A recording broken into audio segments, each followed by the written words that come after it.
हाँ, hello students. ये हमारा मैग्नेटिक इफेक्ट ऑफ करंट का लेक्चर नंबर 13 है। इसमें हम force between two infinitely long current carrying conductor को डिस्कस करेंगे। जैसे ये दो कंडक्टर हैं, इसमें करंट फ्लो हो रही है अपवर्ड डायरेक्शन को, यानी दोनों में करंट का डायरेक्शन सेम है या अपोजिट भी हो सकता है, लेकिन इनके बीच में फोर्स एक्ट करता है क्योंकि जो एक वायर है वो अपने आसपास मैग्नेटिक फील्ड क्रिएट करता है और दूसरा वायर भी अपना मैग्नेटिक फील्ड क्रिएट करता है। आपको मालूम है कि थंब के डायरेक्शन में जब करंट होगी तो सर्कुलर मैग्नेटिक फील्ड होगा, इसलिए इनके बीच में जो है वो फोर्स एक्ट करता है अगर दो लॉन्ग वायर हैं। ठीक, तो यहाँ हम स्टार्ट करेंगे। आप लोग अगर किसी भी टॉपिक में कोई पॉइंट अगर क्लियर नहीं होता है तो स्टेटमेंट में दें, उसको हम दोबारा डिस्कस करेंगे। तो ये आपके हमने दो वायर लिए हैं, एक वायर एक्स वाई है और सेकंड वायर x1 और y1 है। Distance between two wire r है। इसमें करंट I1 फ्लो हो रही है, इसमें करंट I2 फ्लो हो रही है और ये दोनों ही वायर इनफाइनाइट हैं। यहाँ आप नोट कर लेना, let two wire x y ये वाला end x1 y1 second wire carrying current I1 and I2 placed at a distance r, ये r डिस्टेंस पर रखे हुए हैं दोनों वायर। ओके, तो हम पहले एक वायर से दूसरे पर मैग्नेटिक फील्ड निकालेंगे और फिर उसमें फोर्स का कैलकुलेशन करेंगे। तो आप डायग्राम को बना लें। यहाँ पर वायर जो एक्स वाई है उसके ड्यू टू इस पॉइंट पर जो मैग्नेटिक फील्ड का डायरेक्शन है वो चेक करें, right hand palm rule. Okay, ये देखिए थंब के डायरेक्शन में करंट, फिंगर को स्ट्रेच्ड करें इस तरफ क्योंकि हमें यहाँ पर डायरेक्शन निकालना है, तो ये इनवर्ड होगा, सर्कुलर से भी निकलेगा। ठीक, सर्कुलर में देखिए ऐसे होगा, ये करंट जा रही है और सर्कुलर मैग्नेटिक फील्ड ऐसे बनाते जाइए, तो यहाँ पर आएगा इनवर्ड। इनवर्ड को क्रॉस से दिखाया गया है जैसा कि यूजुअल दिखाते हैं हम। इस मैग्नेटिक फील्ड की वैल्यू ये होगी, हमने यहाँ लिखा है magnetic field eight point P. P कोई पॉइंट ले लिया हमने वायर पर x1 y1 के ऊपर, यहाँ लिख दिया ऑन x1 y1 वायर, इस पर पॉइंट P लिया है due to the wire xy, इसके ड्यू टू। ये मैग्नेटिक फील्ड का फार्मूला है आपके पिछले लेक्चर में, ये एम्पियर सर्कुलर लॉ से आपने इसको ड्राइव किया था और बायो सेवर्ट लॉ के लेक्चर में भी हमने दिया है, mu naught upon 4 pi 2I1 over r, और ये इनवर्ड होगा। यहाँ हमने इनवर्ड आपको दिखा दिया। ठीक, तो ये मैग्नेटिक फील्ड हो गया क्रॉस, डायरेक्शन लिख दिया, direction of magnetic field will be inward. ठीक, अब हम फोर्स निकालेंगे यहाँ पर, क्योंकि किसी करंट कैरिंग कंडक्टर को जब हम मैग्नेटिक फील्ड में रखते हैं, एक्सटर्नल मैग्नेटिक फील्ड में, अपना तो फील्ड वो बनाता ही है, एक्सटर्नल फील्ड में रखेंगे तो उसके ड्यू टू उस पर फोर्स एक्ट करता है। ठीक है, अपना जो फील्ड बनता है, जैसे ये कोई करंट कैरिंग वायर है, ये अपना फील्ड बनाएगा, लेकिन अपने के फील्ड की ड्यू टू फोर्स नहीं लगेगा, फोर्स किसी एक्सटर्नल वायर जो अपना मैग्नेटिक फील्ड क्रिएट करेगा उसके ड्यू टू फोर्स लगेगा। तो यहाँ पर जब हम दूसरा वायर रख देते हैं, दो वायर रख दिए, तो ये वायर अपना मैग्नेटिक फील्ड बनाएगा। ठीक, इस फील्ड के ड्यू टू इस पर फोर्स लगेगा। ठीक इसी तरह से ये वायर अपना फील्ड बनाएगा तो इसमें फोर्स लगेगा। ठीक, तो ये हमने यहाँ पर ये लिख दिया है फार्मूला कि कितना फोर्स यहाँ क्रिएट करेगा और फोर्स का डायरेक्शन कितना होगा। तो डायरेक्शन आप चेक कर लें, डायरेक्शन ऑफ फोर्स इनवर्ड होगा। अब यहाँ पर देखें कि force on wire x1 y1 due to the magnetic field B1। अब इसमें फोर्स निकालेंगे हम x1 y1 में due to magnetic field B1। B1 किसके ड्यू टू है? इस वाले वायर के xy के ड्यू टू है। अब मैग्नेटिक फील्ड में फोर्स का जो फार्मूला है वो BIL होगा, वैसे BIL साइन थीटा है, लेकिन यहाँ पर थीटा 90 है, मैग्नेटिक फील्ड डाउनवर्ड है, करंट प्लेन में है, इसलिए थीटा यहाँ परमानेंट 90 है, तो इसलिए साइन 90 नहीं लिखा, साइन 91 हो गया। B1 मैग्नेटिक फील्ड होगा किसके ड्यू टू? ये जो निकाला है XY वायर के ड्यू टू। करंट इसमें कितनी फ्लो हो रही देख लें, I2, इसलिए यहाँ I2 लिखी है, और इस वायर की लेंथ L ले ली है। हमारा ये डेरिवेशन जो है वो फोर्स पर यूनिट लेंथ का है, तो बहुत सारी बुक्स में उन्होंने लेंथ को सीधे 1 मीटर लिख दिया है, या आप इसे F/L लिख दें, फोर्स पर यूनिट लेंथ, और फिर उसमें वो F ही लिख देते हैं उसको। अगर हम 1 मीटर यहाँ डाल दें तो ये F के इक्वल हो जाएगा। तो हमने L को समझ लो 1 मीटर डाला, या L को डिवाइड कर ले, तो ये फोर्स पर यूनिट लेंथ बना। कितना बना? V1/I2। चेक करो, V1 की ये वैल्यू यहाँ पर पुटअप कर दी, तो इसमें I1 था और I2 और इसमें मल्टीप्लाई हो गया, तो ये बन गया μ0/4 पाई 2I1I2/R। ये फोर्स पर यूनिट लेंथ का फार्मूला है, ठीक है ना। बिल्कुल ठीक इसी तरह से हम यहाँ पर भी नोट कर दे रहे हैं इसको, ये फोर्स पर यूनिट लेंथ और ये हो गया फोर्स पर यूनिट लेंथ, ठीक। फार्मूला का लर्न रखें, और ये जब कभी इस फाइनाइट वायर के लिए जब लगाएंगे तो उसमें फिर ये लेंथ मल्टीप्लाई कर लेते हैं। इनफाइनाइट इसलिए लिया वायर है, दोनों वायर, क्योंकि जो मैग्नेटिक फील्ड से बनेगा वो यूनिफॉर्म रहे। जैसे मान लीजिए ये वायर है, सपोज ये वायर फाइनाइट है, अब इसमें जो फील्ड बनेगा वो यहाँ पर अलग होगा, ऊपर कम हो जाएगा। लेकिन अगर ये वायर इनफाइनाइट होगा तो आर डिस्टेंस पर अगर हम दूसरा वायर रखते हैं तो उसके सभी पॉइंट पर मैग्नेटिक फील्ड का मैग्नीट्यूड सेम होगा। इसलिए हम इनफाइनाइट वायर का ही यूज करते हैं, उसको निकालते हैं फोर्स जो है बिटवीन 2 वायर्स। तो यहाँ पर अब हम क्या करेंगे, इसके ड्यू टू यहाँ पर फील्ड निकालेंगे। तो हमने दूसरा डायग्राम बना ले रहे हैं, आप अगर चाहें तो उस सिंगल उसी डायग्राम में भी बना सकते हैं। ये करंट I2 है, ये करंट I1 है। अब इसके ड्यू टू यहाँ पर फील्ड देखिए, थंब के डायरेक्शन में करंट, और फिंगर को स्ट्रेच्ड कीजिए जहाँ पर मैग्नेटिक फील्ड आपको निकालना है। हमें मैग्नेटिक फील्ड कैलकुलेट करना है एक्स वाई के ऊपर। ये वायर हमारा x1 y1 है, तो और डिस्टेंस इनकी r है। तो यहाँ पर चेक करें, ये फील्ड का डायरेक्शन वर्टिकली अपवर्ड होगा, तो इसका मीनिंग डॉट होगा, ठीक है। इनवर्ड को क्रॉस और आउटवर्ड को डॉट। देख लीजिए, राइट हैंड पाम रूल, ठीक। सर्कुलर से भी निकाल सकते हैं, इसमें करंट ऐसे जारी सर्किल बनाते जाएं, यहाँ पर आउटवर्ड आ जाएगा, ठीक। अब इसके ड्यू टू यहाँ पर फील्ड, उसको हम V2 लिख ले रहे हैं। यहाँ पर ये लिखा, पहले तो ये डायरेक्शन बता दें इस फोर्स का, कि direction of this force by left hand rule will be left. अब सिमिलरली मैग्नेटिक फील्ड निकालेंगे हम दूसरा। ये वाला पॉइंट जरा चेक कर लें, यहाँ हमने फोर्स का डायरेक्शन नहीं बताया।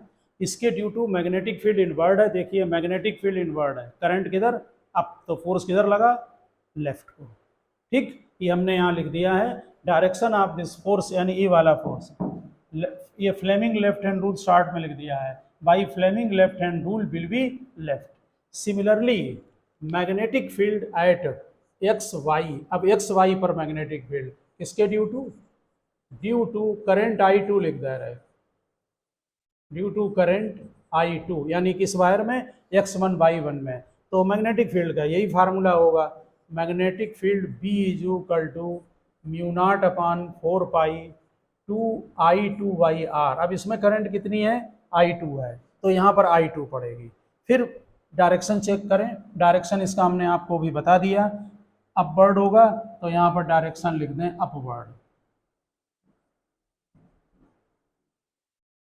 अपवर्ड डायरेक्शन होगा, ठीक है ना। अब फोर्स निकालेंगे इसके ऊपर, तो पहले फ्लेमिंग लेफ्ट हैंड रूल से चेक कर ले रहे डायरेक्शन किधर होगा फोर्स का। देखिए ये मैग्नेटिक फील्ड, करंट ये, यहाँ देखो left hand rule Fleming, force उधर लगेगा, यानी इसमें जो फोर्स लगेगा वो इस तरफ लगेगा, ठीक। हम फोर्स पर यूनिट लेंथ सीधे कैलकुलेट कर रहे हैं, फोर्स पर unit length on wire x Y. हम एक्स वाई वायर पर अब फोर्स पर यूनिट लेंथ कैलकुलेट करेंगे, ठीक है ना। तो क्या फार्मूला लिखेंगे फोर्स का,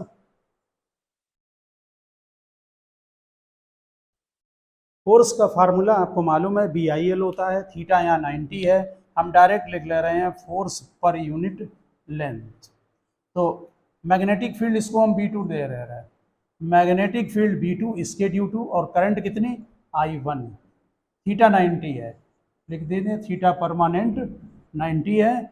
अब जरा इसमें B2 की वैल्यू पुटअप कर दें, तो इससे हमारा फोर्स पर यूनिट लेंथ का फार्मूला, ये वैल्यू इसमें डालेंगे तो I1 I2 हो जाएगा, mu naught upon 4 pi 2I1 I2/R। देखिए सेम फार्मूला आया, और इस फोर्स का डायरेक्शन किधर होगा, राइट को होगा।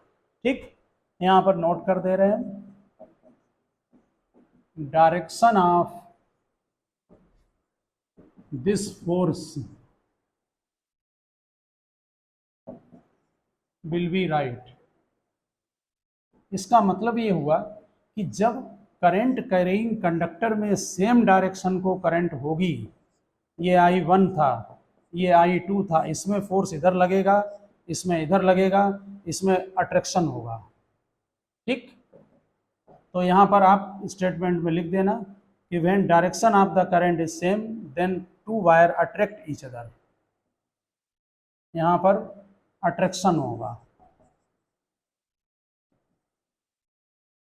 ठीक है ना, क्योंकि आप क्लियर हो रहा है फोर्स को, आप डायरेक्शन वहाँ पर चेक कर रहे होंगे, और डायरेक्शन जो है वहाँ पर आपका एक में लेफ्ट है एक में राइट है। It means two linear parallel current carrying current conductor in the same direction attract each other. ठीक है ना, इसी तरह से हम यहाँ पर चेक करेंगे कि अगर दो वायर में करंट का डायरेक्शन अपोजिट है, मान लीजिए इसमें करंट I1 है, इसमें करंट I2 है, और ये R डिस्टेंस पर है, फिर वही वायर ले लिया XY, इनफाइनाइट वायर है X1 Y1।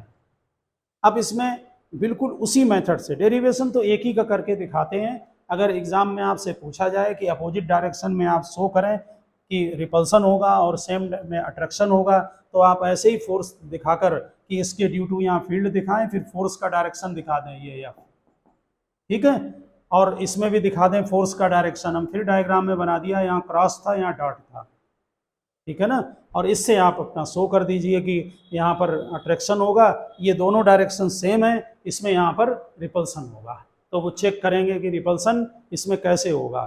तो पहले आप क्या करेंगे कि XY वायर में जो करंट फ्लो हो रही है उसके ड्यू टू, ये वायर XY, इसमें जो करंट फ्लो हो रही है इसके ड्यू टू यहाँ पर मैग्नेटिक फील्ड निकालेंगे। चेक करो, देखो करंट का डायरेक्शन, आप फिंगर को स्ट्रेस्ड करें, यहाँ निकालना फील्ड इनवर्ड, इनवर्ड का मतलब क्रॉस, फार्मूला वही रहेगा। यहाँ बी निकालने, मैग्नेटिक फील्ड निकालने, यहाँ मैग्नेटिक फील्ड क्या होगा इसके due to mu naught upon 4 pi 2I1/R। Lecture आप सीरियल से सुनना, मैग्नेटिक इफेक्ट ऑफ करंट के लेक्चर फर्स्ट से स्टार्ट करें और तब सीरियल से सुने, तब पूरा मैटर समझ में आएगा। ओके, समझ में अगर कहीं नहीं आ रहा है तो कमेंट में दे दें, हम उसको दोबारा डिस्क्राइब करेंगे। तो इसके ड्यू टू यहाँ पर फील्ड वो आप कैलकुलेट कर लेंगे, फार्मूला यही आएगा mu naught upon 4 pi 2I1/R। फिर इसमें फोर्स निकाल लें। ठीक, अब डायरेक्शन देखें, मेन चीज डायरेक्शन है। इसके ड्यू टू यहाँ डायरेक्शन देखिए, magnetic field, sorry left hand rule, magnetic field किधर है, डाउनवर्ड, करंट किधर, ये किधर फोर्स लगा, राइट को, ये फोर्स लगेगा। ठीक, अब इसके ड्यू टू यहाँ पर मैग्नेटिक फील्ड, इस वाले वायर के ड्यू टू कौन सा, X1 Y1। देखिए थंब के डायरेक्शन में करंट, ये रखिए, फिंगर को स्ट्रेच्ड कीजिए, यहाँ किधर होगा, इनवर्ड। ठीक, सर्कुलर और दोनों मेथड से निकलेंगे, ठीक है ना। इसमें जो यहाँ पर लगेगा मैग्नेटिक फील्ड वो भी इनवर्ड है। अब इसमें फोर्स चेक करें जरा, तो क्या आता देखिए, magnetic field inward, current upward, force इधर लगेगा, इसमें फोर्स यहाँ लगेगा। आप समझ रहे होंगे, दोनों में फोर्स ऐसे लग रहा है तो रिपल्सन हो जाएगा। बहुत सारी बुक्स में ऐसे दिखाया गया है कि उन्होंने यहाँ पर ऐसे दोनों वायर को लिया और करंट का डायरेक्शन उसमें सेम जब किया तो ऐसे करके ऐसे वायर बना दिया, इसका मतलब अट्रैक्शन। ये करंट I1 दिखाई है और ये करंट I2 दिखाया। इसी तरह उन्होंने क्या किया कि जब डायरेक्शन को अपोजिट किया तो उसको ऐसे डायग्राम बना रखा है, ये डायरेक्शन करंट का I1 और ये डायरेक्शन करंट का I2। जब अपोजिट डायरेक्शन में करंट तो रिपल्सन हो गए, यानी इसमें जो यहाँ पर लगेगा वो क्या होगा, रिपल्सन। ठीक, इट मीन्स अगर करंट कैरिंग कंडक्टर में करंट का डायरेक्शन अपोजिट है तो उनमें रिपल्सन लगेगा आपस में, यानी वो रिपेल ईच अदर होंगे। ठीक, तो आप ये डेरिवेशन समझ गए होंगे। इस ये जो अट्रैक्शन और रिपल्सन का जो डेरिवेशन है, इसके बेस पर हमारे यहाँ इंटरनेशनल एम्पियर की डिफिनीशन बनाई जाती है जो कि फंडामेंटल है। आपने 11th के फर्स्ट चैप्टर में और छोटे क्लासों में पढ़ते हैं फंडामेंटल यूनिट और डिराइव्ड यूनिट। तो फंडामेंटल में आपको ध्यान होगा कि एम्पियर आता है, और जो एम्पियर है इसका फार्मूला लर्न रखना। एम्पियर की जो डिफिनीशन है वो यहाँ पर इसी फार्मूले से बनाई जाती है। वो डिफिनीशन जो है आप बुक में जो दी गई है वो एज इट इज़ लर्न करेंगे, और जो लोग नोट्स बना रहे हैं वो उस डिफिनीशन को ज़रूर लिखें वहाँ पर। तो यहाँ फोर्स का फार्मूला क्या था, ये ध्यान रखना है, ये फोर्स पर यूनिट लेंथ है।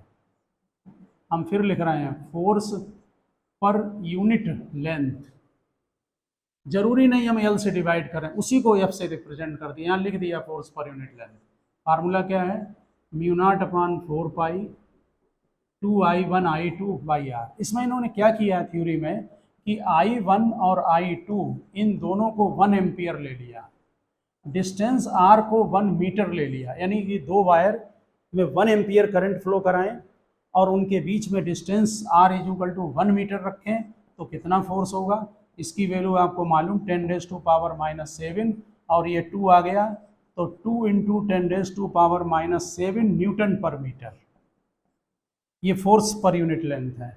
तो इसी से इंटरनेशनल एम्पियर को डिफाइन कर देते हैं कि अगर दो वायर में करंट, हम उसका जो स्टेटमेंट है वो आपको पढ़ के सुना रहे हैं, आप उसको बुक से नोट करें कि 1 ampere is that much current which when flowing through each of the two parallel linear conductors placed in the free space at a distance of 1 meter from each other will attract or repel each other with a force 2 × 10⁻⁻7 newton per metre of their length.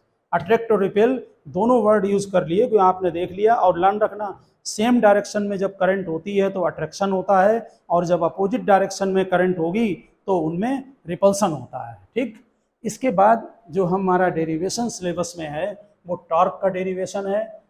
किसी भी current carrying coil को अगर हम magnetic field में रख दें तो उसमें जो टॉर्क क्रिएट होता है, ठीक, उसका ये डेरिवेशन है। आपने पढ़ा था कि यूनिफॉर्म मैग्नेटिक फील्ड में अगर हम किसी वायर को रखते हैं तो उसके बीच में जो उसमें जो यूनिफॉर्म फील्ड में किसी करंट कैरिंग कॉइल को अगर रखते हैं तो उसमें नेट फोर्स ऑलवेज 0 होता है, लेकिन उसमें टॉर्क मे और मे नॉट भी 0 होगा। अब यहाँ पर समझने की कोशिश करें। पहले हम जो टॉर्क का फार्मूला है वो आपको बताएंगे, उसके बाद हम उसको ड्राइव करेंगे। ठीक, तो टॉर्क जो यहाँ पर लगता है,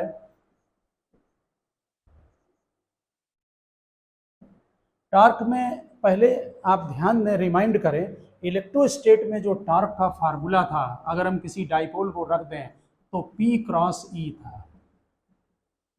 ये इलेक्ट्रोस्टेट का फार्मूला है। इसमें P क्या था, इलेक्ट्रिकल डाइपोल मोमेंट था, इलेक्ट्रिक डाइपोल मोमेंट था, और E इलेक्ट्रिक फील्ड है,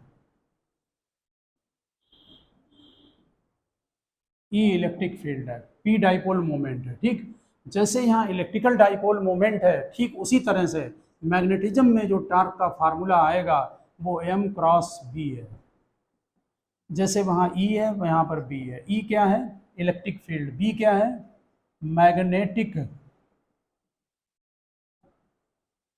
फील्ड, और कैपिटल M यहाँ पर जो है वो मैग्नेटिक डाइपोल मोमेंट है, मैग्नेटिक डाइपोल मोमेंट।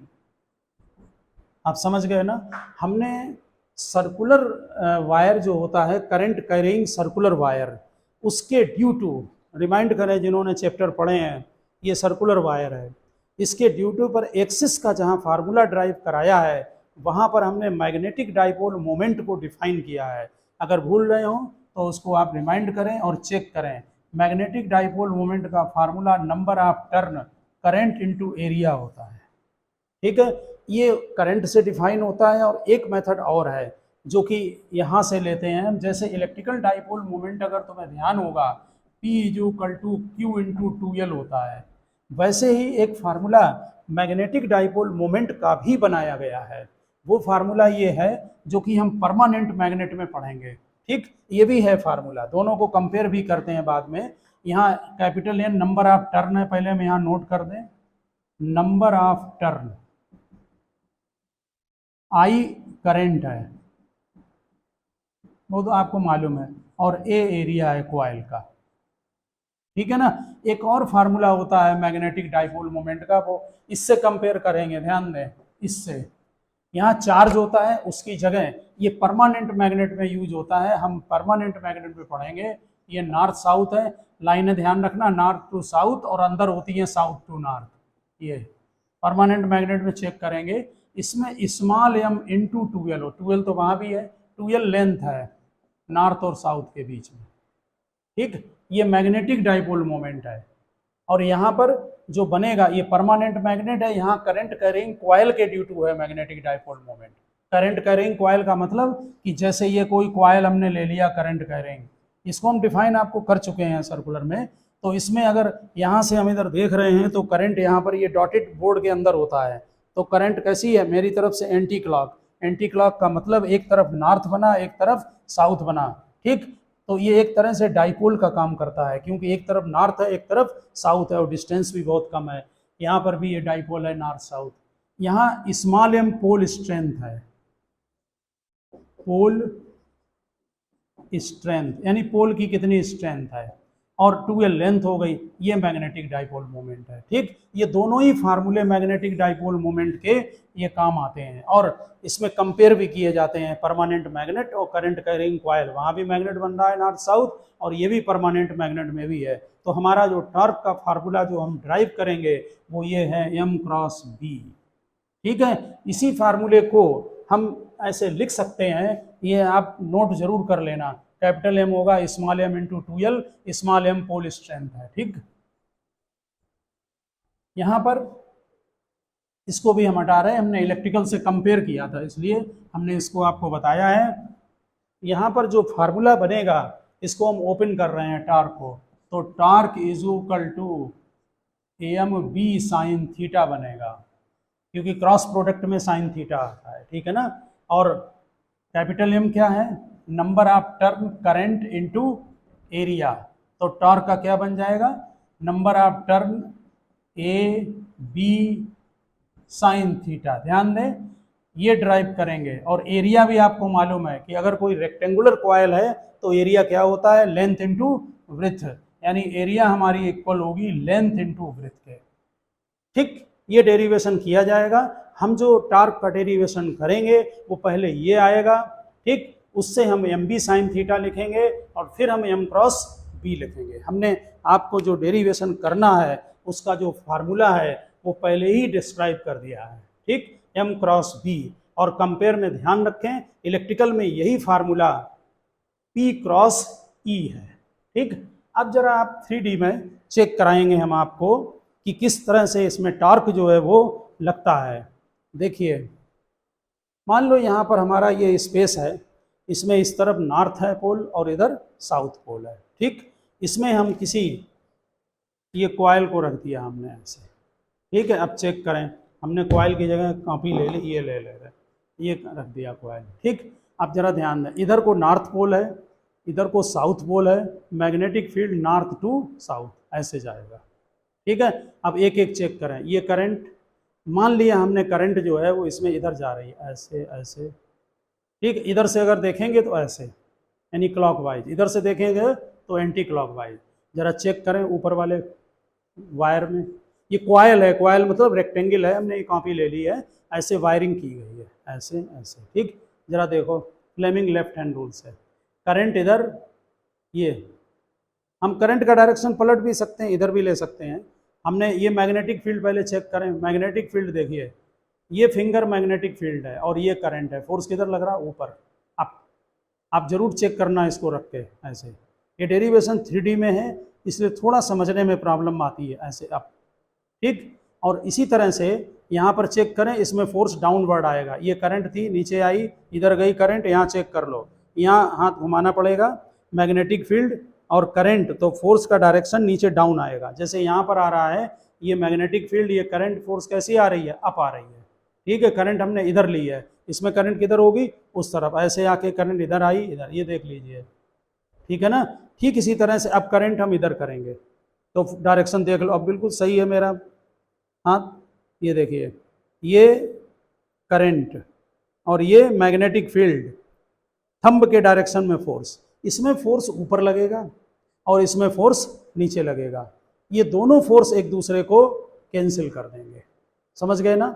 अब जरा इस वायर में देखिए, हमने फोर्स किधर लिया था? इस तरफ। तो इसमें करंट किधर होगी? करंट हमने इधर ली, करंट इसमें अप होगी।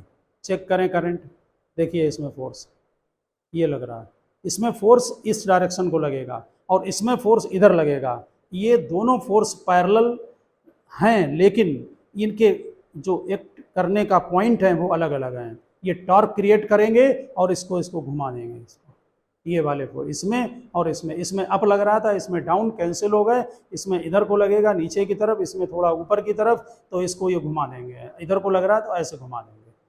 कुल मिला के जो रेक्टेंगुलर कॉइल को जब हम मैग्नेटिक फील्ड में रखते हैं तो उसके जो दो वायर होते हैं उनमें फोर्स एक्ट नहीं करता है, नेट फोर्स जीरो हो जाता है, और जो दो वायर होते हैं उनमें टॉर्क क्रिएट होता है। यहाँ केवल जब हम डायग्राम बनाएंगे तो आपको मालूम है कि जो टॉर्क का फार्मूला है वो फोर्स इनटू परपेंडिकुलर डिस्टेंस होता है, कपल बन रहा है। तो इसमें एक जो आपका वायर का जो फोर्स लग रहा है इधर को और फोर्स ऐसे, तो दोनों के बीच की डिस्टेंस निकाली जाएगी परपेंडिकुलर। वो थोड़ा सा ध्यान रखना है आपको कि डिस्टेंस निकालने में हम कैसे सेटिंग करेंगे। जैसे आपका एक फोर्स मान लीजिए इधर लग रहा है, एक इधर, तो ये बीच की परपेंडिकुलर डिस्टेंस आपको अगर 11th में थोड़ा सा ध्यान होगा कि जो टॉर्क होता है वो फोर्स इनटू परपेंडिकुलर डिस्टेंस होता है, तो उनको मल्टीप्लाई करेंगे तो आपको टॉर्क का डेरिवेशन हो जाएगा। तो अब हम इसको नेक्स्ट लेक्चर में कंटिन्यू करते हैं।